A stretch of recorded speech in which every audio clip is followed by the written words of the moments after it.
Freedom. Out here alone, you can feel it. Freedom is simple. Freedom is easy. I can think and believe what I want, and there's no one to stop me, no one to take it away.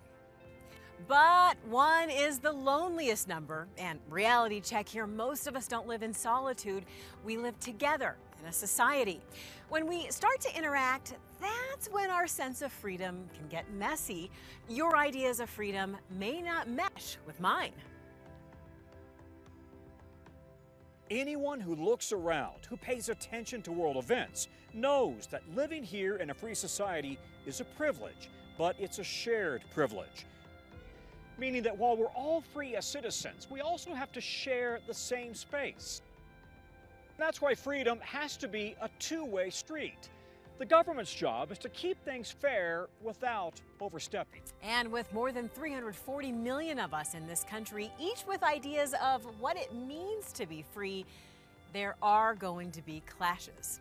The nation's founders saw that this could be a problem, so they added the Bill of Rights to the U.S. Constitution just as the country was getting started. Essentially, it's a set of limits on the government's power to keep it from stepping on individual freedoms, our freedoms. And the founders recognized that those rights should never be taken away.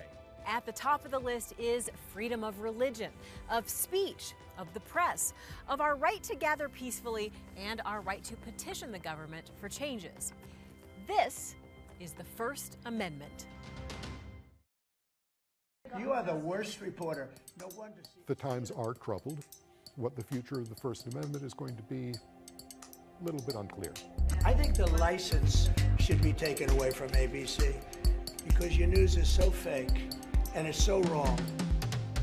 Does it feel to you right now that the First Amendment is under threat? Yes, because of lack of public endorsement from the very highest levels. Nasty person, I'll tell you. Ideas are moving faster than they did in previous times when we first time in human history. We fought to get these rights. We finally got the rights, and now we have to teach another generation how to keep those rights. And we seem to be protesting the same things that we fought for 60 years ago. I can't breathe! I can't breathe! And we're still struggling. I mean, what's it mean to have freedom of speech today? What does it mean? The Supreme Court has cases every year. There is risk when you know your rights and use them. Our rights don't mean anything unless we actually exercise them. We would not be the country we are today without the First Amendment and having the right to read anything. Look, once you lose freedoms, it's really hard to get them back. Speaking of choosing wisely, a note to the press. Reporting the news is a lot about telling the public what the government doesn't want them to know. Shows 61% called the war a mistake.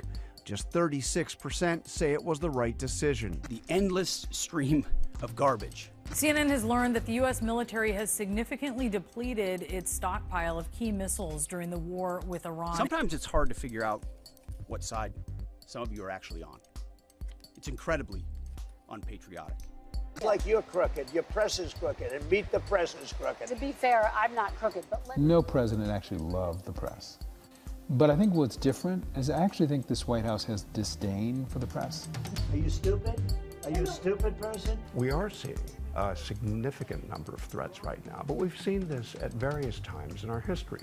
Whether you're talking about the first Red Scare that followed World War I, or you're talking about the McCarthy period. The raw, harsh, unpleasant fact is that communism is an issue. Or the civil rights and anti-war protests in the 1960s and 70s. We've gone through a whole series of existential crises, and we have come through them because of the way the system is designed. There is always tension, and you know, it's a good thing.